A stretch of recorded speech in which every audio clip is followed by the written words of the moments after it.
What is up, guys? This is Luke Hill for KitGuru, and this is the ASRock B550 Phantom Gaming ITX AX. So that's a complete mouthful of a name, but let's hope the feature list is just as full on. So if you're here already watching this video, I just want to start by saying thanks for watching the video. That really helps us grow the channel. We really appreciate your support. It'd be great if you could like, you could subscribe, you could head on over to the KitGuru main website, and you could check out our Patreon and also our merch store. We really appreciate your feedback, your comments, everything you do for us, and make sure you keep an eye out for our 100k subscriber giveaway. It's going to be a good one. But anyway, let's jump into the motherboard.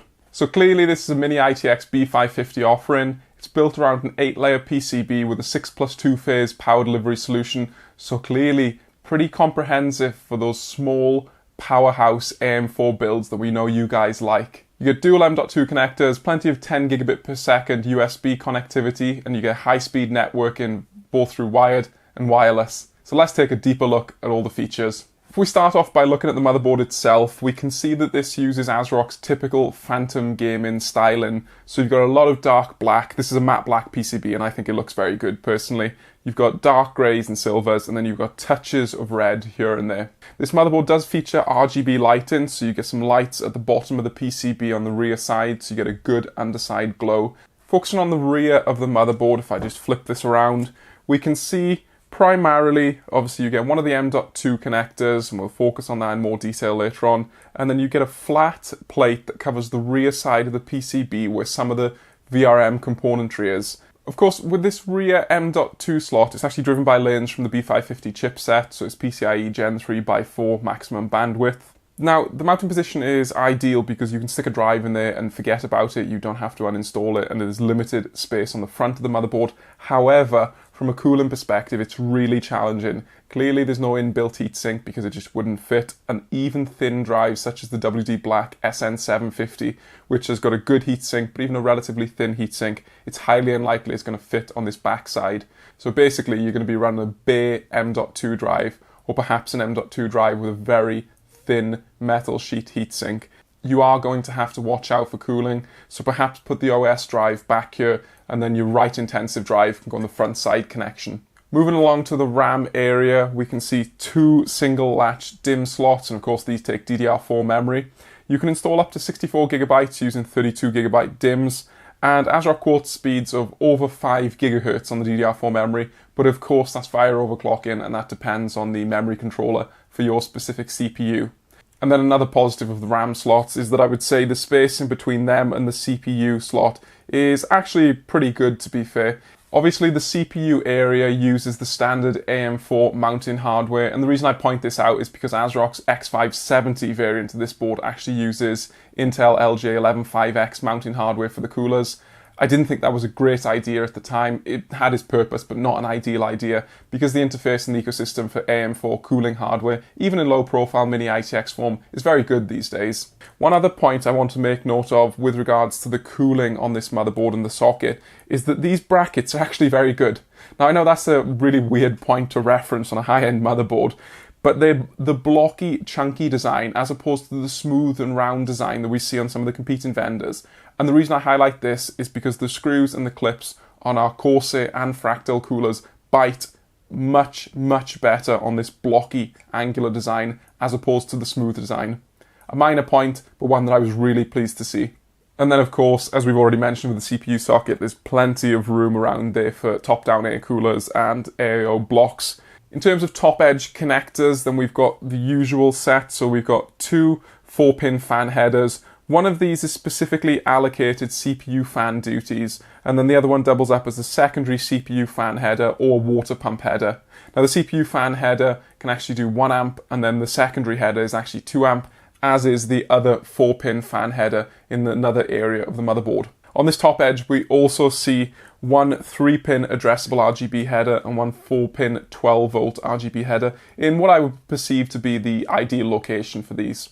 And then nestled away in the top right corner, we get the single 8-pin connector. And this is a good location in my opinion. You will have to watch out for interference if you have top-mounted radiators or fans or cables very close to the top of the motherboard in a cramped ITX chassis. But I would say this region is good. And I would also say that a single 8-pin connector is fine for a mini ITX motherboard, even if you're pushing an AM4 CPU really pretty hard. Now, one area where there's both positive and negative praise to provide is with the SATA ports. So you get 4 SATA ports, all of which run from the B550 chipset and do not share bandwidth with any other connectors, which is a strong positive. But these are in a right-angled orientation. Typically this would be a positive for ATX motherboards. However, with mini ITX motherboards, a lot of the time you will be butting up to other panels inside your cramped chassis. So if you button up close to a panel or maybe a power supply or even a graphics card through a riser adapter, whatever you button up to, this could cause a problem and it could block these ports. I will give ASRock credit for going for the better cable management orientation of the SATA ports. However, I think perhaps 2 in right angled and 2 in vertical form would have perhaps been better from an interference perspective. And then moving down to the bottom side of the right edge connector, we see a single internal USB 3 5 gigabits per second header in its ideal location in my opinion. You see a single USB 2 header as well as the front panel headers. And a single USB 2 is pretty disappointing given the fact that AAO coolers will usually steal this very quickly. But it's actually quite common to only get a single USB 2 header on ITX motherboards because space is at such a premium, so no major disappointment from ASRock there. And then we've got the single front panel Type-C USB header, and this is 10 gigabits per second, so credit to ASRock for using a proper 10 gig connection rather than the reduced bandwidth 5 gig connection that we see on some competing solutions. I will also note that the clear CMOS header is down in this right corner area, but it's actually slightly beneath the PCIe slot, so it's going to be blocked by a graphics card, and that's a really dumb location, quite frankly. There's no alternative button, and there's no rear button, so realistically you might have to uninstall your graphics card if you need to clear the CMOS with a screwdriver. Disappointing. Clearly, being an ITX motherboard, we get the single PCIe expansion slot. Now this is a full-length slot that runs with 16 lanes from the CPU, and that's either Gen 4 from a Zen 2 Ryzen 3000 CPU, or if you're using an APU, that's going to be Gen 3 according to the ASRock manual. ASRock is actually very smart with the way they deploy this port, because in the UEFI you can control the bifurcation of the lanes running through this connector. So of course you can run it 16, or you can run it by 8, by 8, or you can run it by 8, by 4, by 4, or you can run it by 4, by 4, by 4, by 4. Now that might seem somewhat pointless, but you can buy riser cards which will allow you to do, for example, by 8 to your graphics card and then an alternative connection to a secondary device. And that's really important for users who might want to run, for example, a by 8 graphics card, then a high bandwidth alternative device such as a RAID controller for their server, for example. The front mounted M.2 connector is sat beneath a dedicated low profile heatsink that comes with a thermal pad. You can remove this heatsink and you can quickly and easily install the M.2 SSD. This slot runs with by 4 lanes on Gen 4 bandwidth from the CPU directly. Of course that's Gen 3 if you're using a compatible CPU that only runs with Gen 3. And you can access this very easily even when your graphics card is installed. So you simply remove the cover, you just drop your M.2 connector in, you then press the heatsink down on top of the M.2 connector because there's no leverage screw specifically for the M.2 device. So you will want to be using this with 80mm long SSDs ideally. And then you'll notice a plate underneath the M.2 connector, and that is specifically used to cool the B550 chipset underneath. It's a minor point, it's not really all that important because the chipset doesn't get particularly hot, but I just wanted to note that it's not there for any form of M.2 cooling. It may help, it may not, but it's not doing any M.2 cooling. ASRock's audio system on the B550 Phantom Gaming ITX AX is built around the very popular and high-end Realtek ALC 1220 audio codec. You also get 2 ELNA capacitors and you get a dedicated PCB track on the motherboard to allow the signals to be isolated from one another. The fan control capabilities within the ASRock UEFI are okay and nothing more in my opinion. It's good that you can control a 0 RPM fan curve, so you can set that better than competing solutions. I'm looking at UASUS specifically. However, there's no real hysteresis control, so you're not going to get smooth jumps between the fan speed curve like you would expect from MSI and Gigabyte's alternatives. So ASRock's fan control is reasonable, but not the best on the market. That still goes to Gigabyte, and I think MSI's solution is actually better than ASRock's too.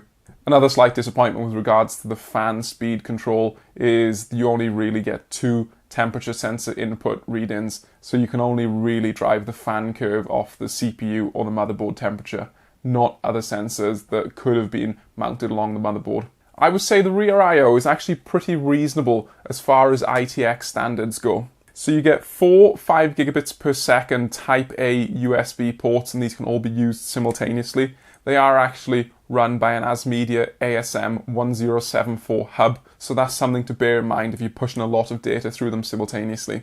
You then get another Type A port, and this is 10 gigabits per second USB 3.2 Gen 2, and backing that up is a 10 gigabits per second USB 3.2 Gen 2 Type C connector. In terms of networking, you get 2.5 gigabit networking from an Intel 225V controller, and I know Intel's had some issues with that controller, so your opinion on that may be positive and may be negative.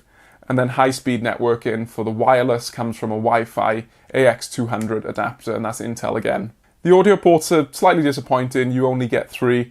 This is probably going to disappoint some people like myself who still like to use optical SPDIF, but it's growing increasingly unpopular these days, shall we say, so probably not such a bad issue to drop some of the ports.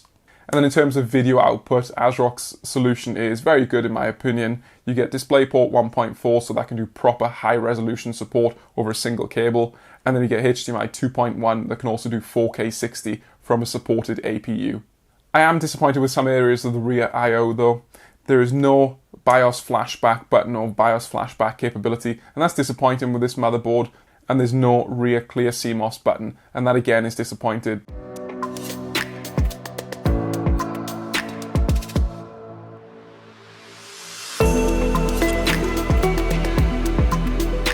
ASRock's power delivery solution used on the motherboard is very good. You get a 6+2 phase power delivery solution, which means you get 6 phases of capability for the CPU specifically. The PWM controller is a Renesas RAA 229004, and that operates without phase doublers, so you get proper 6+2 phase control. In terms of CPU VRM components, the power stages managing the CPU specifically are Intersil ISL 99390 power stages, and these are 90 amp rated for continuous current. So 6 of those managing the CPU, up to 540 amps of theoretical current output.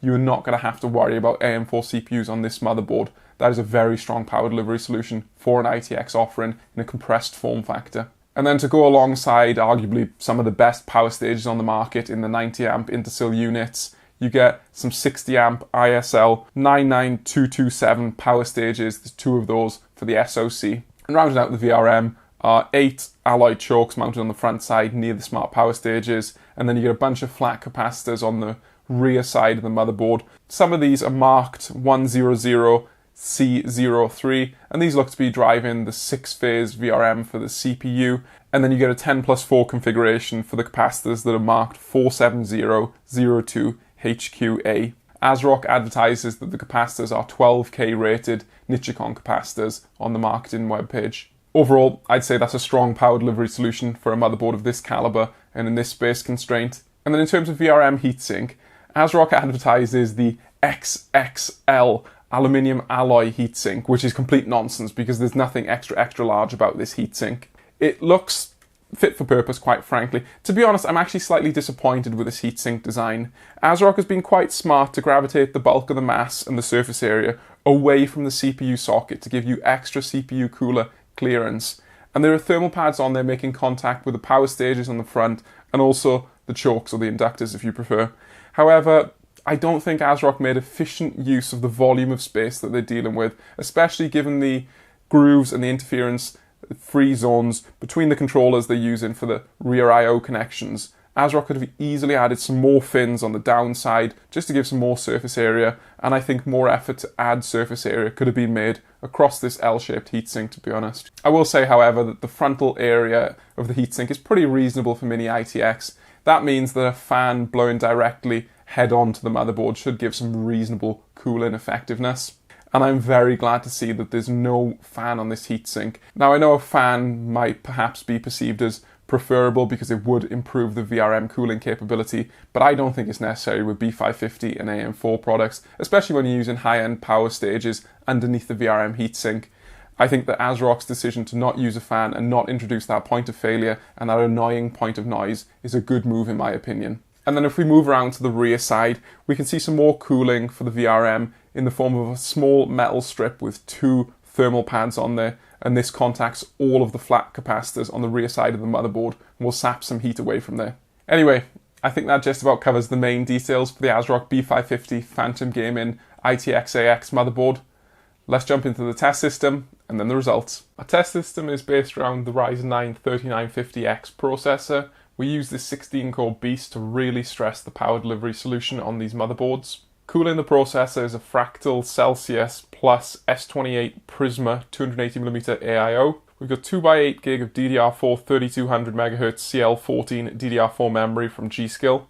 Graphics horsepower comes in the form of a Gigabyte Aorus RTX 2080 Ti Extreme with a custom fan speed curve to minimize thermal throttling. We use a Seasonic Prime TX1000 titanium rated power supply for clean power delivery. Our OS SSD is a WD Black SN750 NVMe drive, and we use a Gigabyte PCIe Gen 4 Aorus 2TB SSD for speed testing and games. For this motherboard specifically, we're using the latest BIOS version for testing, and that's version 1.10. The AGESA version on this is the latest AGESA version, so 1002. If you want more details on the test procedures, the comparison hardware, and also a look at the UEFI and some of the software, make sure you check out the full written webpage on the KitGuru website. Let's jump into the test results.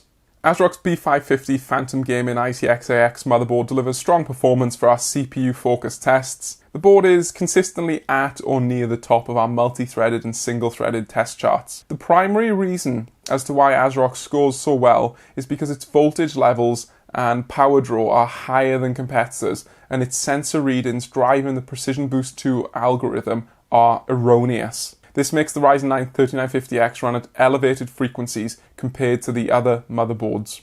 No problem at all with the memory results. Both the bandwidth scores and latency numbers are comparable to alternative B550 competitors.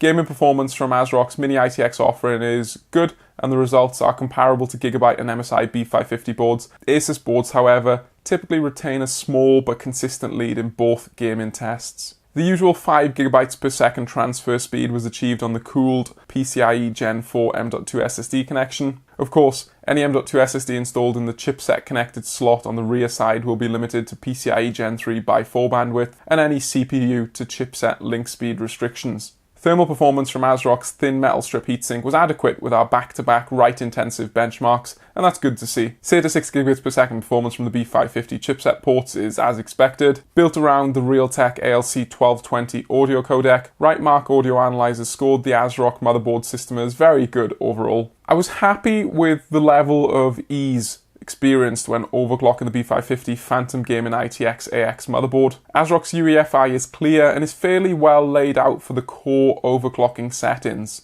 The load line calibration settings are also clear and are visually explained. We managed our usual 4.25 GHz Ryzen 9 3950X overclock using 1.3 volts, and level 1 load line calibration was appropriate this time around. This typically operated around 1.26 to 1.275 volts under load, depending on which sensors you perceive to be believable. Temperature sensor readings for the motherboard through HWM4 look to be accurate and corroborated with Ryzen Master. Worth highlighting again is the inaccuracy in much of ASRock's sensor data that is used to drive the Precision Boost 2 algorithm. The CPU package power data and PPT numbers are clearly wrong. These inaccuracies are also highlighted by a dreadful power reporting percentage of around 45% in HWM4 when under stress test load. That's incredibly disappointing. ASRock really needs to fix these sensor reading inaccuracies, as it is seemingly causing the CPU to run with more power than it believes it is receiving, and it delivers useless data to onlooking users. These issues have been present since the launch of ASRock's 500 series AM4 motherboards in July 2019, because I saw this with the ASRock X570 Taichi motherboard when I reviewed it back then. It's highly disappointing that we're still seeing these issues, and hopefully they can be fixed by software and BIOS updates.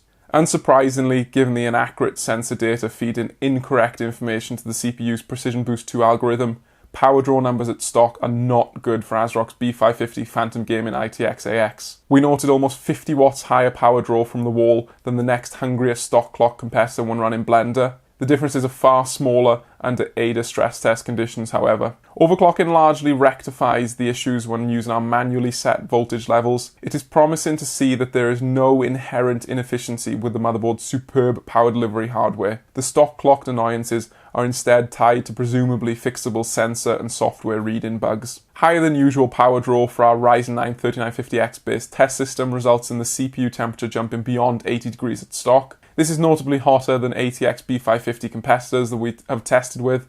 The overclocked CPU runs expectedly hot, so we have no real complaints about pushing up to 95 degrees Celsius in that power-hungry configuration. VRM cooling performance is actually very respectable given the small and compact heatsink design. ASRock does a good job to keep the MOSFETs running at reasonable temperatures, even when a heavily overclocked 16-core load is placed on the VRM. Yes, mid-70s are higher than we typically see for X570 or B550 motherboard VRM temperatures, but the B550 Phantom Gaming ITX AX is built around a confined mini ITX form factor and has the strong benefit of no cooling fan. Credit where credit is due, ASRock's done a good job here. My thoughts on the ASRock B550 Phantom Gaming ITX AX motherboard are pretty positive overall. I think it's a well-built and reasonably well-designed motherboard that offered good out-of-the-box performance, with a caveat. So the out-of-the-box stock clock performance was very good with our Ryzen 9 3950X, and if that's how you're going to run the motherboard, you will be happy with the results. But the reason the performance is strong is because ASRock is feeding erroneous data through to the Precision Boost 2 algorithm that is in turn increasing the power draw, the voltage, and the operating frequency of our chip. That's highly disappointing that this erroneous data is being fed through, and ASRock really needs to fix that with a software or BIOS update of some form. But the results are perhaps forgivable, seeing as though you are getting actual extra performance. That's not to forgive ASRock, but you are getting extra performance rather than just needless power consumption. Of course, when you manually overclock, using this motherboard's well-built and easy-to-use UEFI and strong power delivery solution, you do get stellar performance, and the power consumption number falls back in line with what we expect to see from competing B550 options. Despite the VRM heatsink being somewhat basic by design and not particularly effective as far as fin-in and surface area goes, the cooling results were actually pretty good, even with our heavily overclocked Ryzen 9 3950X. Now yes, if you're cramping this into a smaller mini ITX chassis with more limited airflow, you might get more elevated temperatures, but I still think that is a worthy trade-off for the lack of fan and the point of failure and the noise that that introduces. So I'm going to give ASRock credit there. Plenty of other points I was impressed by. Happy to see the 10 gigabits internal Type-C header for front panel ports on new cases. Happy to see two 10 gigabits ports on the backside, one of which obviously is Type-C form. Good high-speed networking, as we've come to expect from B550 offerings. The overall build quality is very good. 3 fan headers is fine for a motherboard of this caliber in my opinion. And the fan speed control is pretty good, but not quite as good as Gigabytes, so hopefully ASRock can update some of this in the future with hysteresis control and a bit better sensor data reading. If we look at the price and the competitive landscape, clearly ASRock is going up against the ITX offerings from the 3 main competitors to ASRock, so MSI, Gigabyte and Asus. They all have B550 ITX offerings which are similar price points. Actually, ASRock's a touch on the high-priced side here in the UK at about £215. That's a bit more expensive than the Asus offering and about £30 more expensive than the MSI and Gigabyte offerings, depending on where you're buying from. So the price is a little higher than I would have liked to see. I think that should come down a little bit. In the US, the price is not as bad. It's actually reasonable and comparable to the competing offerings. However, I will say that the build quality, the 8-layer PCB, the superb power delivery solution, the overall design, and the fact that we're not really missing any features that I would say, that is a big disappointment, that's probably positive in terms of ASRock's offering, and that does perhaps justify the price premium versus some of the competing solutions to certain buyers. Of course, the one key area where I was disappointed is that sensor reading, but this could in theory be updated via a BIOS update or a software update when working with the likes of HWinfo and AMD themselves via Ryzen Master. So it's certainly something that I'm going to criticize ASRock for right now, especially because the stock clock power consumption numbers were aggressively high because of it. However, I think this is perhaps less of an issue than a glaring hardware weakness that cannot be updated via a software release. Overall, strong selection of hardware, no real features that are missing, good overclocking performance, well-cooled VRM with quality components. No fan is a big positive in my opinion. Pretty good little package. I'm pretty happy to recommend this. Price is a touch on the high side, but you do get a premium offering for what you're paying. So I've been Luke Hill for Kit Guru. Thank you for watching this video with the ASRock B550 Phantom Gaming ITX AX motherboard. Let us know what you think in the comment section down below. Is this the motherboard for you? Or would you prefer, I don't know, maybe more 10 gigabits per second USB ports? Is the lack of optical SPDIF on the rear I/O going to be a real problem for you? Would you be unhappy about some of that erroneous sensor data? Or are you really happy about the well-cooled passive power delivery solution and the cooling on top of that? Let us know what you think in the comment section down below. If you like this video, give us a like, hit the subscribe button. That really helps us grow as a channel, and it'll also help you out when you're looking at our big 100,000 subscriber giveaway, which is going to be, depending on the time this video goes up, either live or very soon. Make sure you check it out. You will not want to miss that. Head on over to the KitGuru website to see the full written review. That also really helps us out, as does our Patreon page, as does buying a cool t-shirt like this from our merch store. And we'll see you in the next one.